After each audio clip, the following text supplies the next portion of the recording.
মহাশিৱৰাত্ৰি উপলক্ষে তীৰ্থনগৰী হাজোৰ হৰগৌৰী মন্দিৰত ৰাজ্যৰ ভিন্ন প্ৰান্তৰ পৰা উপস্থিত আছে হাজাৰ হাজাৰ ভক্তৰ। ইতিমধ্যে মই সামগ্ৰিক পৰিৱেশটো মোৰ প্ৰতীক্ষক দেখাবৰ কাৰণে অনুৰোধ জনাইছোঁ। যিসকল ভক্তই প্ৰতি বছৰে এই হৰগৌৰী মন্দিৰত আহে আৰু এইবেলিও যি ভক্তসকলৰ ভিৰ দেখা পোৱা গৈছে এই হৰগৌৰী মন্দিৰৰ প্ৰাংগণত হাজাৰ হাজাৰ ভক্তৰ ভিৰ দেখা পোৱা গৈছে।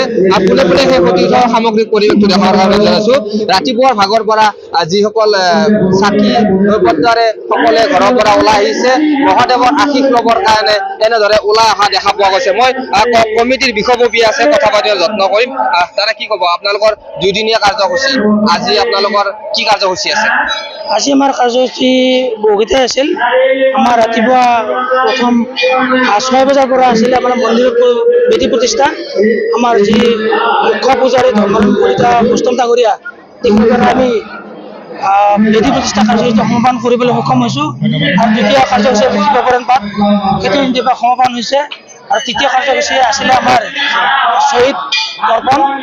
আপোনালোকে জ্ঞাত যে আপোনালোকে আটাইয়ে জানে যে আমাৰ হিয়া নামতো বিশ্ব বিখ্যাত গায়ক ঈশ্বৰ পুত্ৰ, যাক আমি ঈশ্বৰ পুত্ৰ বুলি মানো বা নিশ্চয় আমি প্ৰতিফলিত হৈছে তেখেতে ঈশ্বৰ পুত্ৰ বুলি। তেখেতৰ নামত আমি এখন তেখেতৰ প্ৰতিচ্ছবি লগাই আমি তেখেতক গভীৰ শ্ৰদ্ধাঞ্জলি জ্ঞাপন কৰিছোঁ। আৰু তৃতীয় কাৰ্যসূচী আমাৰ নগৰ কীৰ্তন। ইতিমধ্যে আমাৰ নগৰ কীৰ্তন এতিয়ালৈকে আহিব নাই। আমাৰ গাঁৱৰ পৰিঘটো খুবেই দীঘলীয়া, গতিকে নগৰ কীৰ্তন ইতিমধ্যে আমাৰ ঘৰত চলি আছে। আমাৰ এতিয়া মন্দিৰ প্ৰাংগণ এতিয়া পোৱাহি নাই।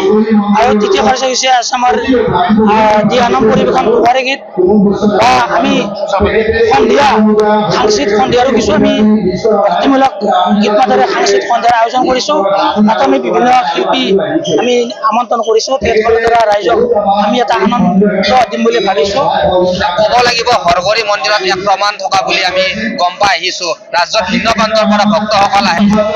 এইটো মন্দিৰ আচলতে আমি তেনেকৈ ক'ব নোৱাৰোঁ। কিয় ক'ব নোৱাৰোঁ? আমি নহয়, আমাৰ ককা নহয়, আমাৰ আজো ককাৰ দিনৰ পৰা ইয়াৰ কোনো আপোনালোকে জানে যে বহু শিৱ পূজা চিঠিত আপোনালোকে বৰ্ষটো পায় যে ইমানতম শিৱৰাত্ৰি ব্ৰত মহোৎসৱ। কিন্তু আমি আনন্দিত, আমি এইকাৰণে আনন্দিত যে এইটো মন্দিৰত আমি তেনেকুৱা ধৰণৰ কিমানতম শিৱ পূজা আমি ক'বলৈ সক্ষম নহ'লোঁ। মানে এইকাৰণে সক্ষম নহ'লোঁ, ইয়াৰ ইতিবৃত্ত আজিলৈকে আমি উদ্ধাৰ কৰিব নোৱাৰিলোঁ। য'ত নেকি এইটো মন্দিৰ কেতিয়াবা স্থাপন কৰা হৈছিল, তাৰ দ্বাৰা পৰিচালিত কৰা হৈছিল, এনে কোনো ইতিহাস আমি উলিয়াব পৰা নাই। যদিও আমি আংশিক ইতিহাস এখন আমি চপাই ওলাইছোঁ। আৰু ইয়াতে আমি শুনিছিলোঁ অতীতৰ পৰা ওচৰত যদি কাৰোবাৰ গৰু হেৰাই তেতিয়াহ'লে ইয়াত নৈবদ্য দিলে তেওঁ গৰুটো পায় বা বিভিন্ন বেমাৰ আজাৰতে ইয়াত স্তুতি মিনতি কৰিলে আমি নিজেও পাইছোঁ। বিভিন্ন বেমাৰ আজাৰতে ইয়াত স্তুতি ভক্তি কৰিলে ৰোগীজন আৰোগ্য হয় বা বৈবাহিক দিশতো ছোৱালী ল'ৰাৰ ক্ষেত্ৰতো বহুত ধৰণে বহু ফল পোৱা বুলি আমাক ইয়াত বহুত ধৰণৰ দান বৰঙণি আগবঢ়ায় আৰু আমাৰ লগত ব্যক্ত কৰি তেখেতে আনন্দ লাভ কৰে। গতিকে সেই ক্ষেত্ৰত আমি মানে পূজাখনৰ যিটো মানে অৰ্থ, সেই অৰ্থটো আমাৰ ক'বলৈ ভাষা নাই। আৰু আমাৰ ক'ত আছে এই মন্দিৰভাগ? এই মন্দিৰভাগ তেতেলীয়া গাঁৱত আছে। হাজো অঞ্চলৰ অন্তৰ্গত তেতেলীয়া গাঁও এইকেইখন অৱস্থিত হৰগৌৰী মন্দিৰটো। আৰু আমি নিজে ক'ব নোৱাৰোঁ যে এই মন্দিৰটো আমি যিদিনাৰ পৰা দায়িত্ব ল'ম আমি নিজে নাভাবোঁ। আমি বহুত কৰ্মব্যস্ততাৰ মাজেৰে থকা আমি সকলো যুৱক, কিন্তু আমি আচৰিত যে এই মন্দিৰটোৰ আমি পূজাখনৰ যিদিনাৰ পৰা আমি মানে সমিতি গঠন কৰিম বা আৰম্ভ কৰিম সেইদিনাৰ পৰা আমাৰ এনেভাৱে মনটো আহি যায় মানে আমি কেনেকৈনো পূজাখনৰ কাম কৰিম, দিনে নিশাই আমি যেন মন্দিৰতে থাকি যাম। আৰু বিশেষকৈ আপোনালোকৰ যদি ভক্তৰ আগমন সেইটোৱে আমাক ইমানেই আনন্দিত কৰে যে আমি মানে তাৰ ভাষাৰে প্ৰকাশ কৰিব নোৱাৰোঁ। অজস্ৰ ভক্ত ইয়াত আহি যেতিয়া উপস্থিত হয় আমি আচলতে দুখ অনুভৱ কৰোঁ যে সেই ভক্তসকলক আমি তেনেধৰণৰ কোনো ব্যৱস্থা কোনো সুবিধা আমি দিবলৈ পৰা নাই। আৰু এই সুযোগতে মই ইয়াত উপস্থিত হোৱা সমূহ ভক্তগণ ৰাইজক যে মই ক্ষমা বিচাৰোঁ যে তেখেতসকলে এই মন্দিৰটোত আজি পূজা বুলি নহয় এনেও যিখিনি সুবিধা পাব লাগে আমি তেখেতসকলক দিব পৰা নাই। কাৰণ আমি এটা নতুন মন্দিৰ মন্দিৰটো আমি পুনৰ্নিৰ্মাণ কৰি আছোঁ আৰু ভাবিছোঁ যে পুনৰ্নিৰ্মাণত আমাৰ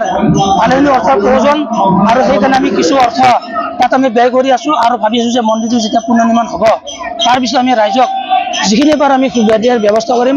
আমি সেইটো ৰাইজক মানে অনুৰোধ জনাইছোঁ যাতে তেখেতসকলে কিবা অসুবিধা পালেও শিৱ বাবাৰ মন্দিৰ বুলি তেখেতসকলে সেইটো অনুভৱ নকৰি আনন্দ মনেৰে ইয়াৰ পৰা মানে পূজা পাক আগবঢ়াই যায়। আমি ধন্যবাদ জ্ঞাপন কৰিছোঁ। এনেধৰণে এই যি তীৰ্থনগৰী হাজোৰ হৰগৌৰী মন্দিৰৰ প্ৰাংগণত ৰাজ্যৰ ভিন্ন প্ৰান্তৰ পৰা যিসকল ভক্ত আহে মহাদেৱৰ আশীষ ল'বৰ কাৰণে ৰাতিপুৱাৰ ভাগৰ পৰাই এই ৰাজ্যৰ ভিন্ন প্ৰান্তৰ পৰা ভক্তসকলে ইয়াতে ভিৰ কৰা দেখা পোৱা গৈছিলে।